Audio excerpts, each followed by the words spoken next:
So we're having a conversation with Bob Rogers, chairman of BRC Imagination Arts, and I was just telling him I started out at Jungle Cruise and Pirates of the Caribbean, worked at Haunted Mansion and in theme park. You started out at Jungle Cruise. That's like the top of the top. How did you land that as your? Normally you have to go work.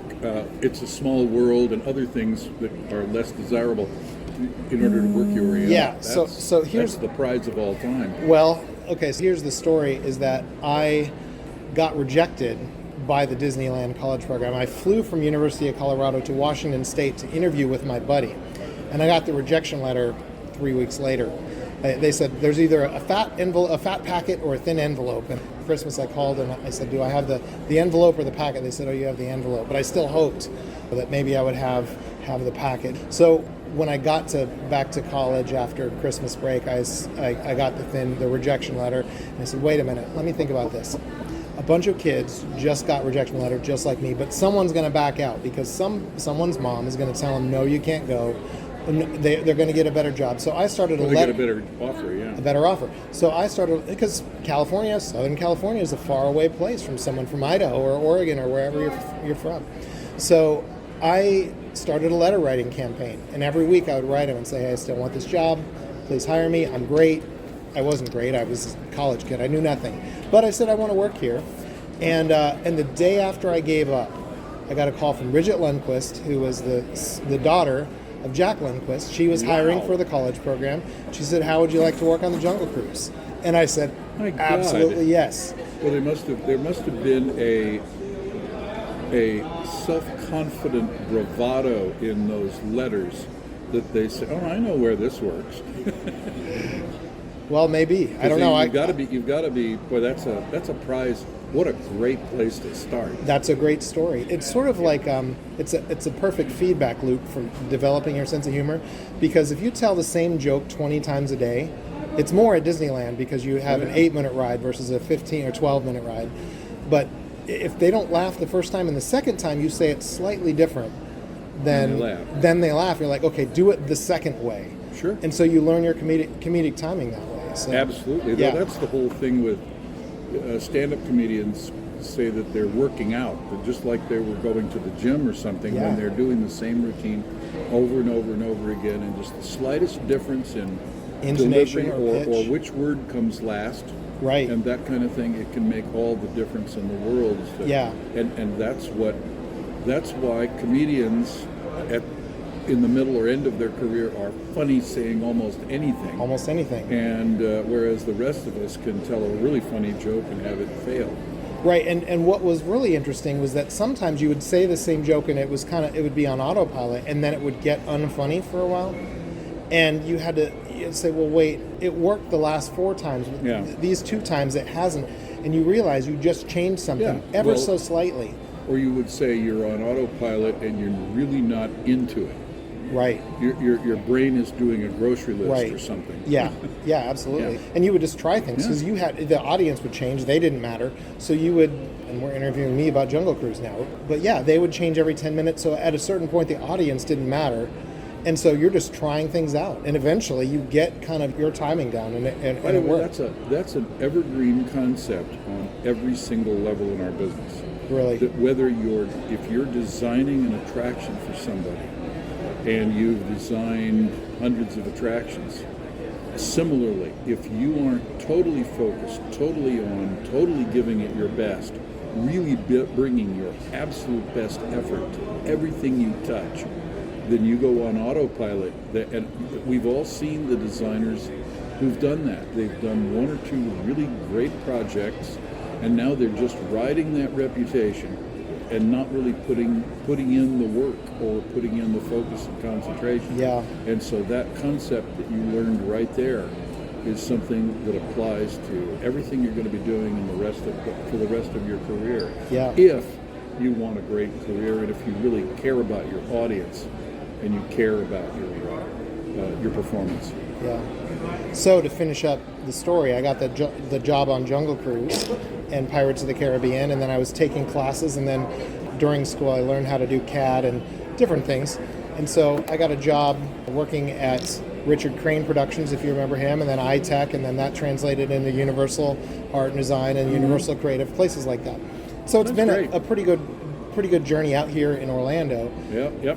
But what I've noticed is that now they have all these MFA and themed entertainment design that they didn't have when I had to. So, and you and I both had to wiggle and find our own way. The college courses are getting much better than they were. Right. If you go back when they started, like 15 years ago, I think the way that they would get into the course catalog was the head of the university would come to a professor and say, you know, Larry, there just aren't that many people signing up for comparative literature of the Renaissance era, but we've got some interest for theme parks. Why don't you teach a course in theme park design instead? And Larry says, I don't know anything about it. And the university says, well, that's okay, nobody does. So, but the kids are all interested in it, so I'm sure you'll think of something. So that's the way it started. And the kids were still trying to figure it out for themselves. But it's getting better and better and better. Yeah. But here's the rub, is that they're learning how to do presentation art.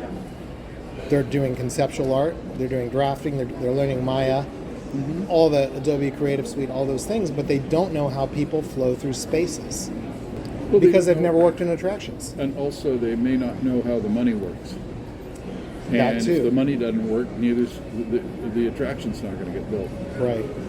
So yeah, those are important things. So that's the question. What, in your experience, can you talk to about, and I just want to leave it as an open-ended question about ride capacity. We've been using that word, ride capacity. I've talked to a few folks now. And how that plays in, there's a dollar versus capacity relationship. Well, sure, you should talk to somebody like Management Resources or one of those about getting down to the efficiency rates on how to really calculate a capacity and what it's really going to do for you, and also what the demand is going to be in terms of that. But if you don't understand that, you're going to design something that isn't going to work. Last night we were listening to a panel with Terry Koo from Universal, who was talking about how in the original Spider-Man they had an 8-person vehicle that when they finally got the technology worked out and they realized what the dispatch interval was going to be, they kept working on the dispatch interval, trying to get that shorter and shorter because they weren't getting to the capacity per hour that they promised. And so they had to do this huge engineering and design redo on the ride at the last minute to change it from 8 passengers to 12, because that would get them to the capacity that they really needed. I know we do also a lot of special effects theaters. Mystery Lodge being one. Mystery Lodge being one of many, or the brand new thing that we just opened at Ravinia in Chicago about Leonard Bernstein, the life work of Leonard Bernstein, a wonderful show, full of emotion and heart, makes you laugh, makes you cry, and also not at all the happy little thing that people will expect from the creator of West Side Story and Candide. Rather very serious. It's surprising, but anyway, it's a theater, and an architect will think that capacity is the number of seats, and a themed entertainment person knows that capacity is seats per hour. It's a function. It's a flow rate. That's what's important. I'll give you one interesting insight, and that is that if you're dealing with a shorter show, the shorter the show, the more it should be worth. Because if you've got, say, you want to have a capacity of 1,000 people an hour, and you decide that you're going to do a 50-minute show, then you've got to build a 1,000-seat theater. But if you instead can take your show concept and have just as much impact, just as much entertainment and informational and motivational impact, if you can do that in, say, 22 minutes with a 8-minute load unload, then you only have to build a 500-seat theater. But if you can do the same thing in 12 minutes with a 3-minute load-unload, then you only have to build a 250-seat theater, right? You see how that works? Now, you're saving on the construction, on the capital investment. You save on the heating and air conditioning. You have less floor to sweep. I mean, there's all kinds of savings. But now the show might have to cost just as much or even more in order to concentrate that firepower into fewer minutes. But and you can almost always get away with that, because when the lights go down, people lose their sense of time. You take that away from them. If they're aware of how long something is, probably you didn't have their complete attention. But if you did have their complete attention, then they're swept along. Marty Sklar once said he had and for those of you who don't know listening, Marty Sklar had a career at Disney that was over 50 years. 25 of those years were, almost all of it was at WDI, but the last 25, he was the head of creative at all of Walt Disney Imagineering, designing the theme parks. He was talking with somebody about the original Space Mountain, the sponsor, and the sponsor wanted to know how long it was. And Marty said, well, it's 3 minutes. And he said, the client says, wow, we're paying a lot of money for just 3 minutes. Marty said, well, let me rephrase that. Let me correct myself. It's either 3 minutes or it's forever. You write it and tell me which one it was. The guy wrote it and said, it's forever. So, your sense of time, if you're really entertaining, if you've really got them in the palm of your hand and you're leading them emotionally through a great experience, then the audience will always lose track of time, and your best value will always be shorter. And then they have more time in the park to do other things, to buy merchandise, churros. Right. That, by the way, is one of the dirty little secrets of parks. The calculation for how you build a park depends upon people waiting in line. There are some formulas for designing a park that say that at any given time, 25% of the people in the park will be standing in line on a busy day. Now, think about that for a moment. Most guests don't thank God. But if you think about that for a moment, then you have to, the implication is that 25% of your day was spent waiting in line. In an 8-hour day, that's 2 hours right. in so line. You spend 2 hours waiting in line, and that's just supposed to be an acceptable part of the experience, and higher if you get into if you manage to go on a peak day. So that's also part of the extended capacity discussion, is what are people doing at any given moment? What percentage are in shops? How much of your time do you spend in shops? What percentage are, moving from wayfinding, moving from one place to another? What percentage are standing in line? What percentage are actually in an attraction at any given time? It's actually a very small percentage that are in the attraction at any given time, especially if you've got something like Space Mountain that might have or one of those that would have quite a long line, but not necessarily a long ride. Although, if you terrify them enough with a good enough illusion of a near-death experience, then their memory, the time that it occupies their memory, it'll seem like the ride was where they spent most of the day. That makes complete sense. Now, especially with Disney, we're seeing the opposite happen.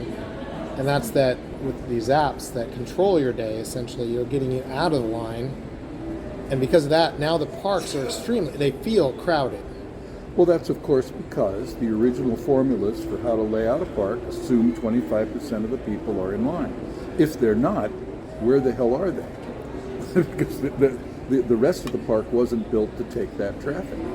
And then the guest experience suffers. And sadly and unfortunately, we're not taking as many people out of line as we would like to.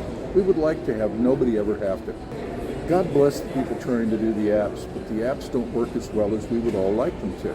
You get a reservation, and sometimes you go back at your reserve time, and you still have to wait 10, 15, 20 minutes to get into the ride that you supposedly had a reservation for. That's not working quite as well. But that whole problem, maybe some of your younger listeners will solve that problem for all of us. Yeah, and you lose the exploration because now all of a sudden I have to get from here to there to get to my spot in line, and I don't have time to meander and say, what's this? Well, let's just go in. It's this nondescript colonial building. Oh wait, it's Pirates of the Caribbean, right? Yeah, and that whole thing of, we say that the most important character in your park is the guest. They are the hero of the story. They're doing an exploration mission. As they wander through the park, they're drawn this way or that way by the things that they see. They come around a corner that creates a reveal that shows them a little discovery, and that the aimless wandering is really kind of like a dream. You kind of don't know what's around the next corner. You're sort of drifting your way through it very gently, not thinking very much. The minute you put in these hard appointments at different corners of the park, all of a sudden you took away that experiencing the park almost on a subconscious level. You took that away, and now all of a sudden I got I'm back at work where I have a deadline. My left brain organizing every step. Yeah. I'm constantly watching my watch. You turn to a small extent. You turned what should have been fun into work. And it's almost the opposite. In Vegas, you can't find a clock. Now all of a sudden your entire That's a great theme park experience is based on the clock again, unfortunately. Right. That's absolutely true. That's a good analogy about Las Vegas. And similarly, on Las Vegas, you put the big show at the back of the casino. So you've got to walk through the casino, and the wayfinding is deliberately terrible. So that you might, on your way to the show, come around a corner and you go, oh, there's a wheel. We were going to put $10 on Larry's favorite number for him and give it a, remember that? And then you're going to get lost, and then coming back out the same way. Finding your way out back to the street, they really kind of want you to get lost. They want that to be a sort of a dreamlike sort of drifting walk of discovery, getting back out. That's all very, very intentional. That's a part of the park that we lose when we get too caught up with appointments. Yeah, and that's a shame because I think that's not the experience of economy where you experienced it as a child, and then you're taking your kid to do what you did when you were little, and you're seeing the park again through their eyes, but now you're dependent on a clock. Yes, exactly right.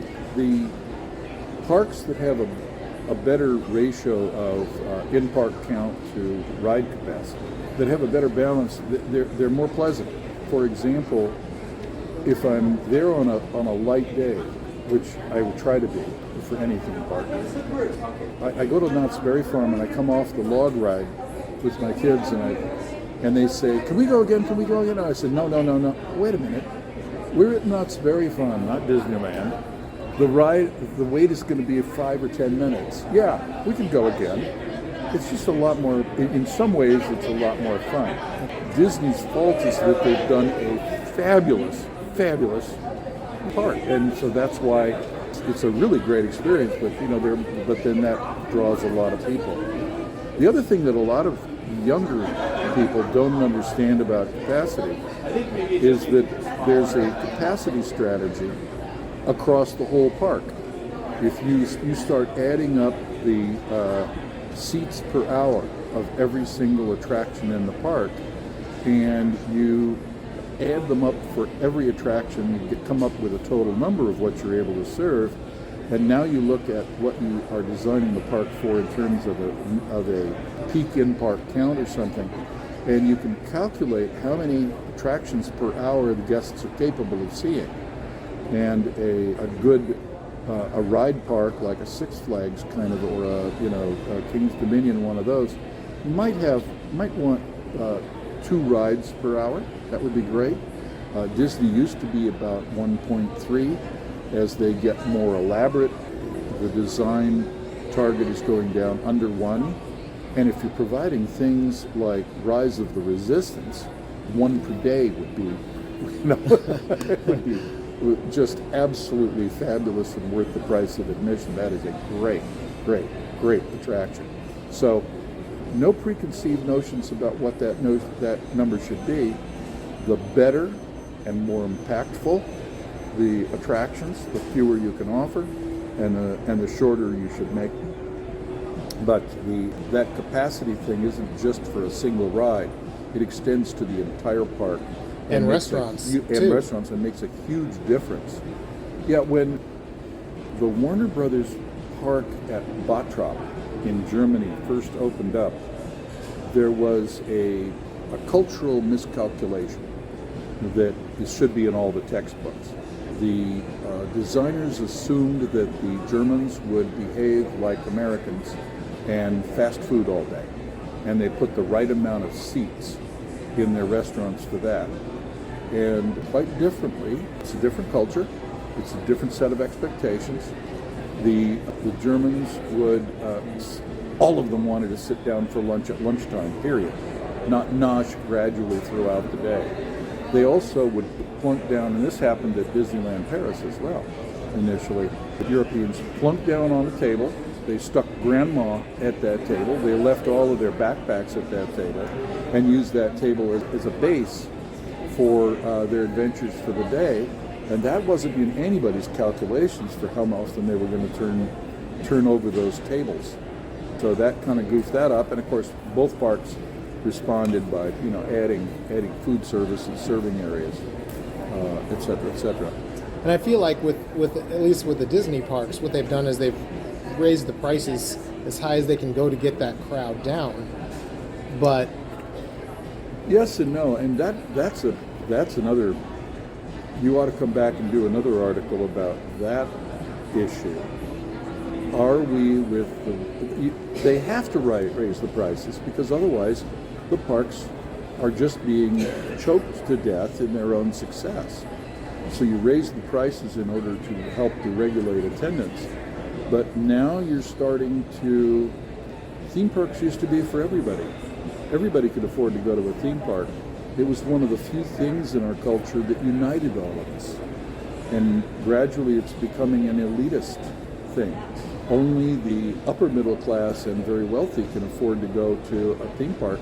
If it's $170 a person, right? You take Plus Joe Lunchbox, who brings his family, and he's got a family of 5, and he spends 5 tickets at $170 each, and then when the kids want a Coca-Cola, he says, "No, I'm sorry, hit the drinking fountain." We've got to do some serious thinking about it. And I don't blame Disney at all. Not at all, because, like I said, they're being choked off in their own success. They've got to do something. Right. Europa Park is doing something interesting. They are charging an extra 10 euros per person on Saturday, and actually informing their public, suggesting they come on a Friday, same parade on Friday, same everything on Friday. Why don't you come on Friday, save the 10 euros per person? And their people are responding. So people are actually choosing a different day. They're choosing, but you're incentivizing. But Europa Park is taking a very ethical approach to that by actually suggesting that people save the money. And that's pretty cool. Anyway, that's a good business idea, because people then they appreciate the honesty. Hey, come here and you'll have a better day on this day, and you'll save $10. Yeah, absolutely. And they're achieving their objective, and they're being open, transparent, and honest with their audience. I just recently walked around the trade floor here at IAAPA, and I talked to a whole bunch of different people in the economic feasibility business that understand the mathematics of our business. And I asked them for what you do is there a book that people can read? And they all recommended the same book.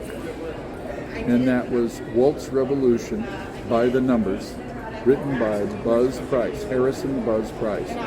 It's funny, they all recommended the same book. He was the guy who wrote the book on. Well, he was the guy who created the business. He was the bright young man who, in about 1953, according to legend, walked into Walt Disney's office and handed Walt Disney a check saying, "Mr. Disney, sir, I'm giving you a refund on your advance. This is the unspent portion of the fee that you paid us, because we can't prove that this amusement park thing of yours is going to work. I've talked with Pacific Ocean Park, I've talked with the people at the Carousel at Griffith Park, I've talked with the San Diego Zoo, and Walter won't talk to me because he thinks you're going to drive him out of business. I can't do this." And supposedly, according to legend, Walt got up, put his arm around Buzz, escorted him to the door, handed him back his check, and said, "Now, Mr. Price, you look like a bright young man. I'm going to pay someone a lot of lovely money to give me a lot of little columns of little black numbers to keep my board of directors off my back while I do this. Who's that going to be, Mr. Price?" And he said, "Well, I guess I could take a second look at the data." And stumped, Buzz went out and invented the economic feasibility craft for our business. Almost all of the metrics that are used by the professionals today came from this guy, and he wrote a book. And a lot of those metrics, by the way, can be found in chapter 14 for those of you students. I've got it bookmarked. Oh, yeah? But, yeah, and it's wonderful. Well, the other thing there is listening to some of his stories, because one of the things Buzz had, especially during the period that I worked with him, he had just the most amazing intuition about what was going to work.